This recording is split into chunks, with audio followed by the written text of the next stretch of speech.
या बातमीपत्राचे प्रायोजक आहेत महालक्ष्मी तथास्तु आणि महालक्ष्मी सुपर बाजार। आता कोणत्याही खरेदीवर मिळवा life time discount. Vande Bharat ट्रेनला मंगळवारी पंतप्रधान नरेंद्र मोदी हिरवा झेंडा दाखवणार आहेत। ही ट्रेन मडगाववरून मुंबईच्या दिशेने निघणार आहे। याला सिंधुदुर्गमध्ये फक्त कणकवलीत थांबा मिळालेला आहे।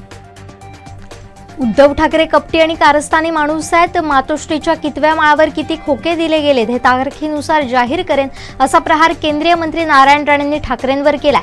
राजापुरातल्या भाजपच्या महाजनसंपर्क अभियानात ते बोलत होते। अनेक ऐतिहासिक निर्णय गेल्या 9 वर्षात घेतले गेलेत। मोदींच्या रूपाने देशाला खंबीर नेतृत्व मिळालंय। भविष्यात नरेंद्र मोदींशिवाय पर्याय नाही असा विश्वास रवींद्र चव्हाण यांनी व्यक्त केलाय।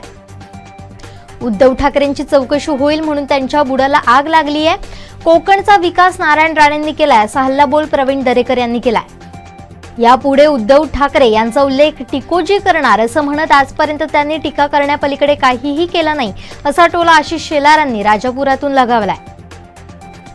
आता आम्ही सर्व एक आहोत त्यामुळे विनायक राऊतांचं पार्सल मुंबईत जाणार हे फिक्स आहे असा इशारा नितेश राणेंनी राजापुरातून दिलाय। भाजपनं रत्नागिरी लोकसभा मतदारसंघात कमळ निशाणीवर निवडणूक लढवावी।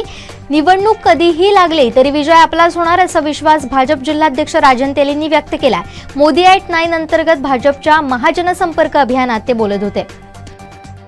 सावंतवाडी उपजिल्हा रुग्णालयातील रक्तपेढीत वारंवार मागणी करूनही पद भरली जात नाहीत। येत्या काळात पद न भरल्यास जिल्हा शल्य चिकित्सकांच्या कार्यालयाबाहेर आत्मदहन करू असा इशारा देव्या सूर्याजी यांनी दिला।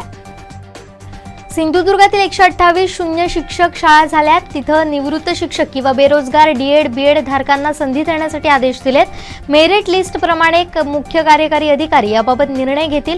मात्र शिक्षक भरती होईपर्यंत ही नेमणूक असेल अशी माहिती शालेय शिक्षण मंत्री दीपक केसरकर यांनी दिली। बांदा ते आई राज्यमार्गालगतची खचलेली बाजूपट्टी येत्या 2 दिवसात दुरुस्त करा अन्यथा संबंधित ठेकेदारावर गुन्हा दाखल करू असा कडक इशारा सार्वजनिक बांधकाम विभागाचे सावंतवाडीचे प्रभारी कार्यकारी अभियंता अजय कुमार सर्वगौड यांनी शाखा अभियंता विजय चव्हाण यांना दिले। दुचाकी चोरीची तक्रार दाखल केल्यानंतर अवघ्या 2 तासात गाडीसह संशयिताला जेरबंद करण्यात सावंतवाडी पोलिसांना यश आलंय। विनोद मधुकर राऊळ असं ताब्यात घेण्यात आलेल्या संशयिताचं नाव आहे। स्थानिक ग्रामस्थांना विश्वासात न घेता बांदा उड्डाणपुलाचं काम सुरू असल्याचा आरोप करत शिवसेनेनं ते काम बंद पाडलं। यावेळी आपला उड्डाणपुलाला विरोध नाही मात्र स्थानिकांच्या मागण्या आणि सूचना लक्षात घेऊन पुढील काम करण्यात यावं अशी मागणी करण्यात आली आहे। अंमली पदार्थांच्या सेवनामध्ये अडकलेली पिढी नशेच्या विळख्यातून बाहेर यावी यासाठी जनजागृती होणं आवश्यक आहे। त्यामुळे नशामुक्त समाज घडेल असा विश्वास पोलीस अधीक्षक सौरभ अग्रवाल यांनी व्यक्त केला। बांदा वाफोली मार्गावर भलं मोठं आंब्याचं झाड रस्त्यावर कोसळल्यानं मार्ग ठप्प झालाय। उपसरपंच जावेद खतीब ग्रामपंचायत सदस्य रत्नाकर आगलावे यांनी तात्काळ या ठिकाणी जात 1 तासानंतर झाड हटून मार्ग वाहतुकीस खुला केला। दापोली तालुक्यातील आसुद इथं झालेल्या अपघातात मृतांची संख्या 8 वर पोहोचली आहे। विभागीय वनाधिकारी चिपळूण यांना लोटे इथं 2 अज्ञात व्यक्ती खवले मांजराच्या खवल्यांची विक्री करण्याकरिता येत असल्याची खबर मिळाली। त्यावरून लोटे इथं महामार्गावर सापळा रचत दोघांना ताब्यात घेण्यात आलाय। आगामी 4 दिवस संपूर्ण देशात जोरदार पावसाचा इशारा देण्यात आलाय।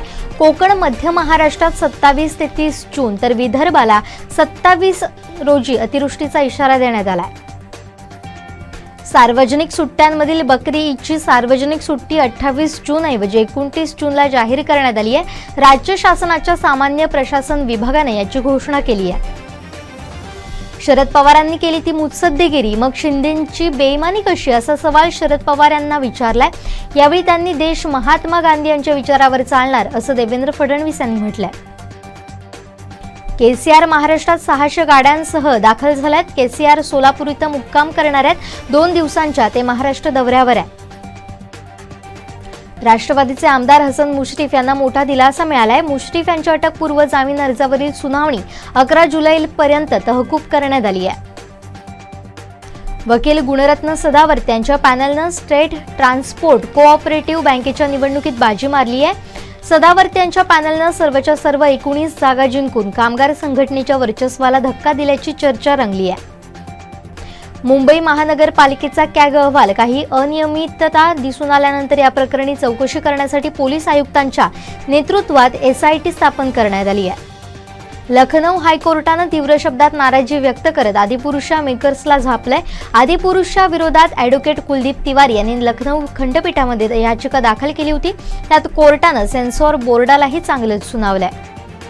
अभिनेता सूरज कुमार उर्फ ध्रुवनला मोठ्या अपघाताला सामोरं जावं लागलं. या अपघातात सूरजच्या उजव्या पायाला गंभीर दुखापत झाली होती.